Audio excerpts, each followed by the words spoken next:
Miarabantsika rehetra manaraka ny RBC GTV vaovao mafana tsy dia nanaraka ny raharam-pirenena moa ny tena fa nokatra Facebook teo dia nahita vaovao fa lasa nampidirina ponja vonjimaika ny solombavambahoaka voafidy tao Fianaratsoa Ramatoa Sahondra Marie Michel ny ampangana azy moa dia atteinte à la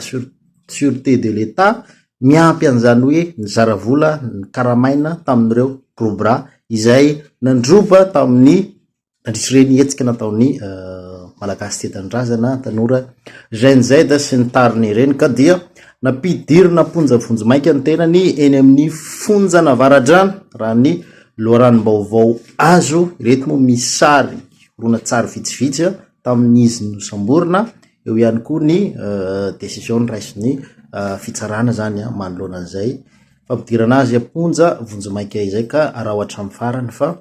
vaovao mafana ny tenako dia tsy naharaka ninina mihitsy fa zao vao nahary an'ilay izy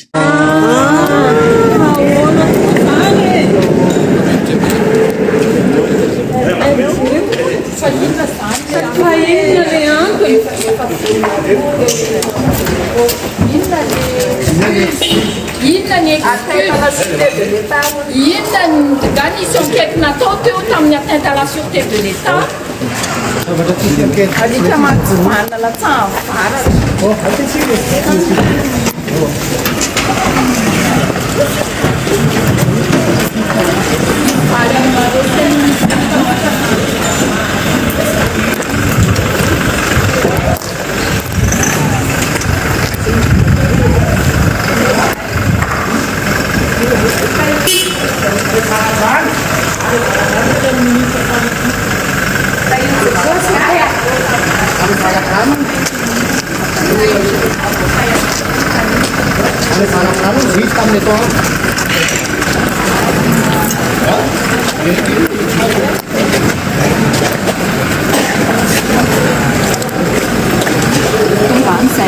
không敢死呀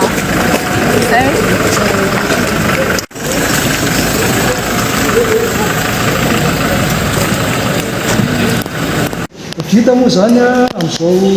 amin'ny sivy mahery zao any première comparution ny madame Sahondra Marie Michel araka ny teneny tamaraina moa zay tsy nafantatra hoe inona marina moa zany anatin'ny karana fitsarana fa vao teo izay no nafantatra an'ilay izy rehefa niditra tao amin'ny bureau-ny magistrat instructeur moa zay dia sanganena ihany satria par imprudence angambany vao niditra zay dia efa hitanay ilay mandat de dépôt signé izany hoe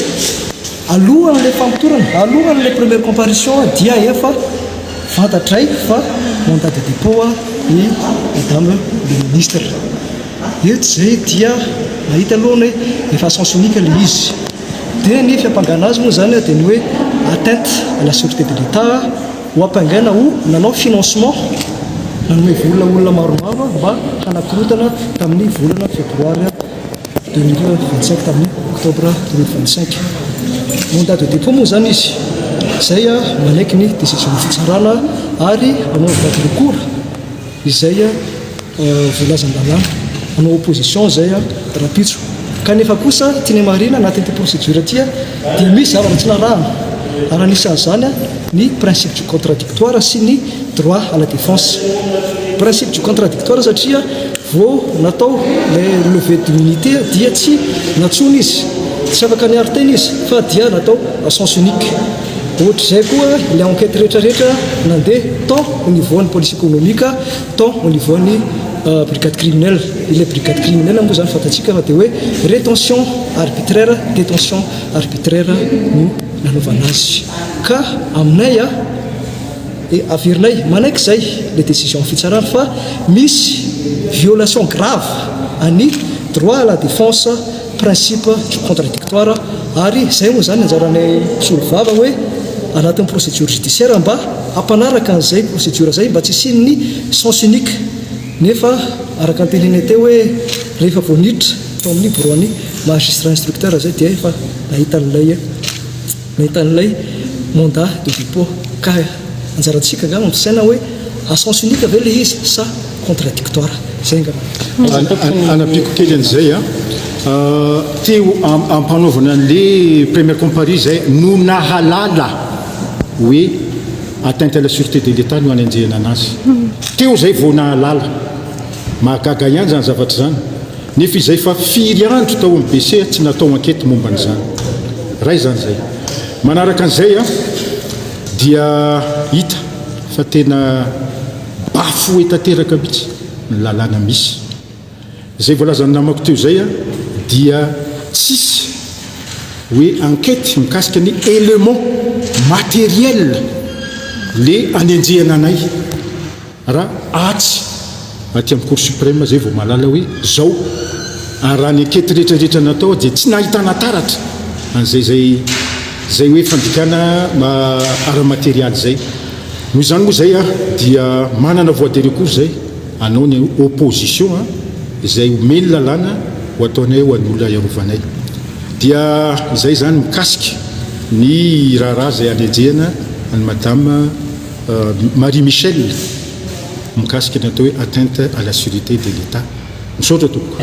dia ovakina moa zany hoe ovakitsika ny ao amin'ny article 512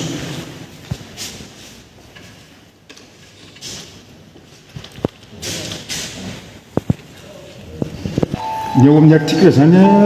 512 ny code procédure pénale malagasy dia milaza tsara zay zany nahatonga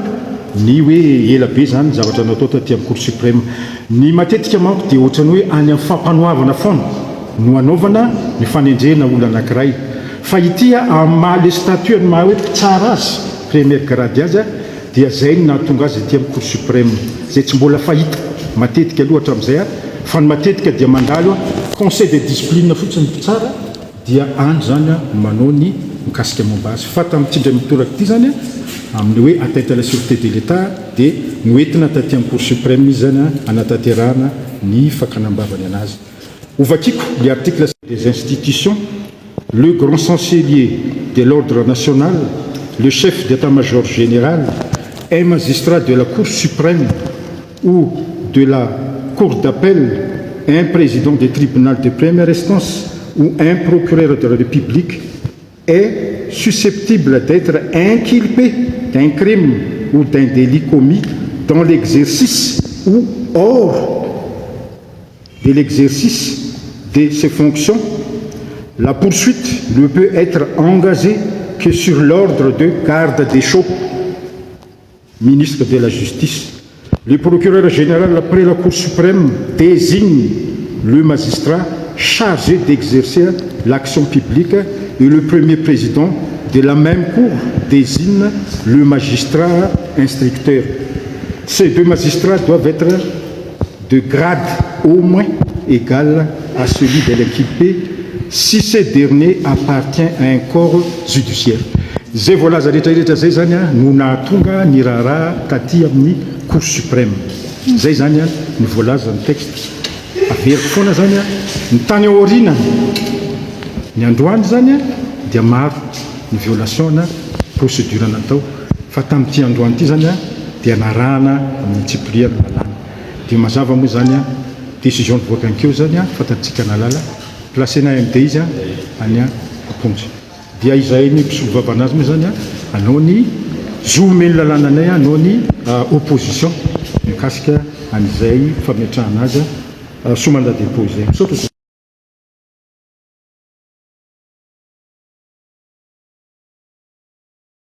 Tao arivany fa 7 ny volana janoary 2024 izao dia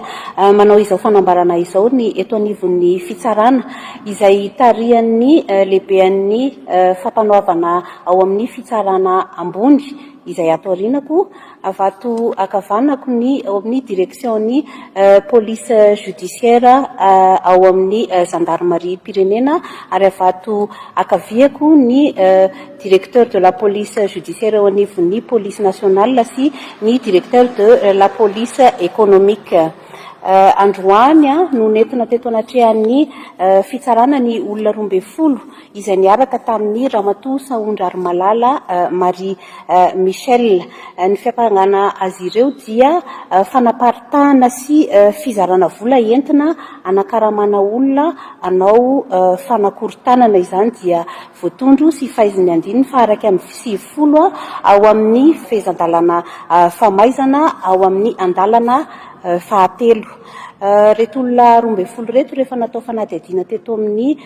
fampanoavana dia napetraka teo ambany fanaraha-mason'ny fitsarana mandrapahatonga ny fitoam-pitsarana azy ireo. Ny voapanga Marie Michel Saondra Arimalala kosa dia natao fanadihadiana eo anatrehan'ny mpitsara ao amin'ny fitsarana atapony araka ny voalazan'ny andininy faharoa ambin'ny folo sy dimanjato ao amin'ny fehezan-dalàna mikasika ny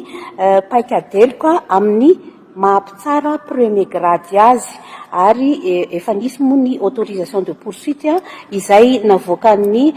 ministry ny fitsarana. Manaraka izany dia tsara ny mampafantatra ny vahoaka malagasy fa araky ny andininy fahatelo amin'ny fitopolo ao amin'ny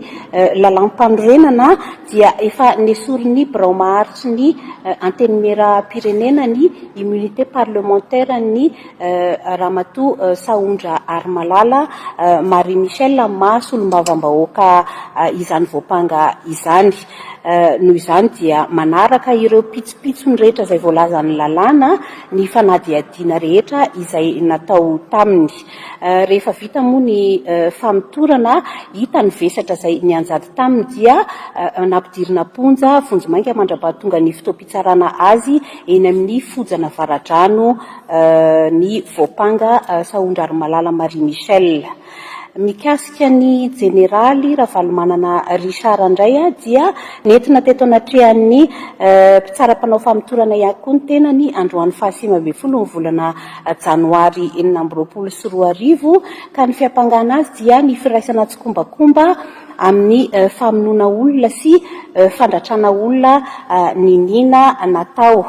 Izany dia tamin'ny alalan'ny fanomezan'ny baiko sy toromarika ary fampirisihana ireo mpitandro filaminana mba ampiasa ny hery famoretana amin'ireo vahoaka mpanao fihetsiketsehana. Rehefa natao ihany koa ny fanadihadiana dia hita ny vesatra mianjady aminy ka dia nampidirina aponja vonjimaika eny amin'ny fonjabe any Mertsy Atosika ny tenany mandrapahatonga ny fitoam-pitsarana azy.